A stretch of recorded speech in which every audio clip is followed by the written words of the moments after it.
ശ്രീനാരായണ പരമഗുരവേ നമഃ.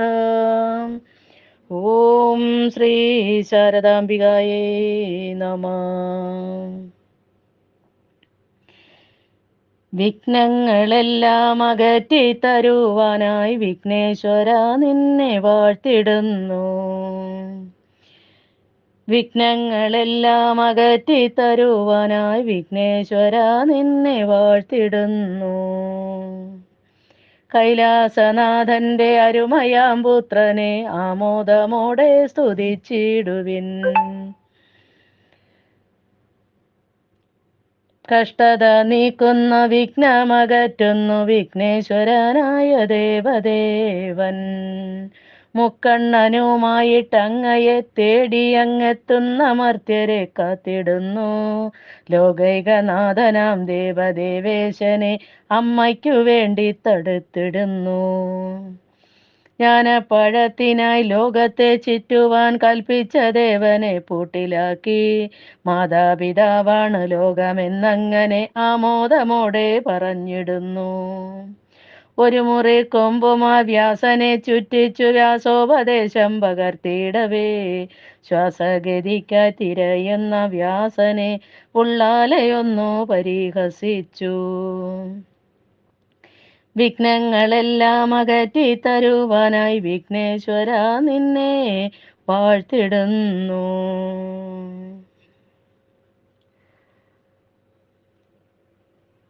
ശ്രീ ഗുരുവും ശ്രീ ശാരദയും ഗ്രൂപ്പിലെ മുഖ്യ ആചാര്യനായ മനോജ് ശാസ്ത്രികൾ, കുഞ്ഞുമക്കളെ നേരാൻ വഴി നയിക്കുന്ന സുലേഖ മാം, മറ്റ് അഡ്മിൻ പാനൽ അംഗങ്ങളെ എല്ലാവർക്കും എൻ്റെ വിനീതമായ നമസ്കാരം.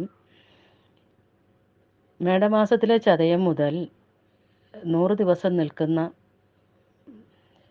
മഹാഗുരുപൂജ, അതിലേക്ക് എനിക്കും ഒരു പൂജ ചെയ്യാനുള്ള അവസരം തന്നിരിക്കുന്നു. അതിന് എല്ലാവർക്കും എൻ്റെ നന്ദി അറിയിക്കുന്നു. എനിക്ക് പൂജയുടെ കാര്യങ്ങൾ തുടങ്ങുന്നതിന് മുന്നേ ഞാൻ എൻ്റെ ഗുരുവിനെ പറ്റി എനിക്ക് കാട്ടിത്തന്ന ഒരു അനുഭവം ഞാൻ നിങ്ങളോട് പങ്കുവയ്ക്കാനായിട്ട് ആഗ്രഹിക്കുന്നു. 2022 നമ്മുടെ കൂട്ടായ്മയിൽ നിന്ന് തന്നെ ശിവഗിരി തീർത്ഥാടനമായിട്ട് സംബന്ധിച്ച് ഒരു നേരത്തെ ഭക്ഷണത്തിനുള്ള തുക നമുക്ക് കൊടുക്കണമെന്നുള്ള ആ ഒരു ഉദ്ദേശത്തോടു കൂടി അത് കൊടുക്കാൻ സാധിച്ചു. പക്ഷേ കഴിഞ്ഞ പ്രാവശ്യത്തേക്ക് കൊടുക്കണം എന്ന് പറഞ്ഞപ്പോൾ അതല്ല, അത് നമുക്ക് വേറെ ഇതാക്കാം എന്നായിരുന്നു പറഞ്ഞിരുന്നത്. അപ്പോൾ അന്ന് മുതലേ എൻ്റെ മനസ്സിലുണ്ടായിരുന്നു എൻ്റെ കയ്യിൽ എന്നെക്കൊണ്ട് പറ്റുന്ന എന്തെങ്കിലും അവിടെ എത്തിക്കണമെന്ന്. അപ്പോൾ കുറച്ച് തേങ്ങ കൊണ്ട് കൊടുക്കണമെന്നാണ് മനസ്സിൽ വിചാരിച്ചിരുന്നത്. സാധാരണ 10-700 തേങ്ങ കിട്ടുന്നതാണ്. അപ്പോൾ ആദ്യം മനസ്സിൽ വിചാരിച്ചു 200 തേങ്ങ കൊടുക്കണമെന്ന് വിചാരിച്ചു. പിന്നെ നാട്ടിൽ ചോദിച്ചാൽ പറഞ്ഞ് തേങ്ങ അത്രയും ഇല്ല, കുറവാണെന്ന് പറഞ്ഞു.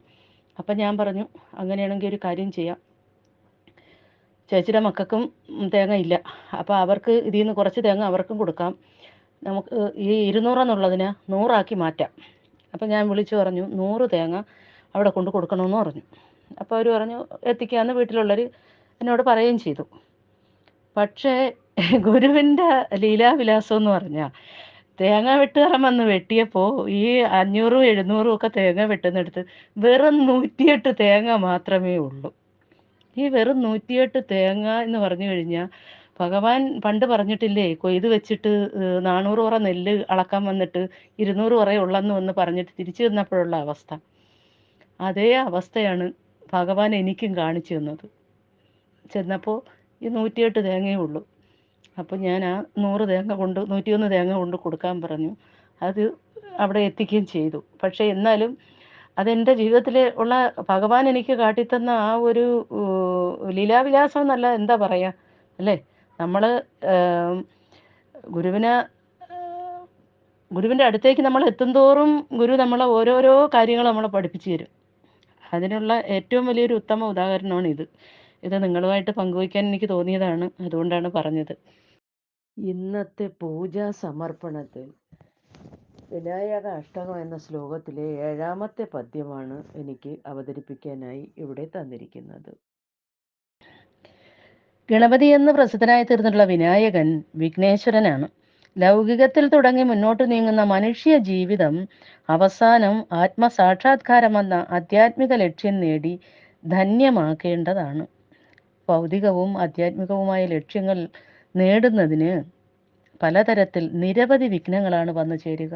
ശാസ്ത്രീയമായ ബോധം സത്യം മനനം ചെയ്തുറപ്പിക്കുന്ന ഒരാൾക്ക് ഈ വിഘ്നങ്ങളെ നിസ്സാരമായി തരണം ചെയ്ത് മുന്നോട്ട് പോകാൻ കഴിയും. ശ്രീനാരായണ ഗുരുദേവന്റെ ജീവിതം തന്നെ ഇതിനുത്തമ ദൃഷ്ടാന്തമാണ്. അതിനെപ്പറ്റിയുള്ള ഒരുപാട് വിവരണങ്ങൾ ഇത്രയും ദിവസം കൊണ്ട് പറഞ്ഞ ആൾക്കാരെല്ലാം പറഞ്ഞിട്ടുണ്ട്. അതുകൊണ്ട് ഞാൻ അതിലേക്കൊന്നും കടക്കുന്നില്ല. പദ്യത്തിലേക്ക് കടക്കാം. തദാനേകസന്തം സദാദാനബന്ധം ബുധശ്രീകരന്തം ഗജാസ്യം വിഭാന്തം കരാത്മീയദന്തം ത്രിലോകൈകവൃന്ദം സുമന്തം പരന്തം ഭജേഹം ഭവന്തം.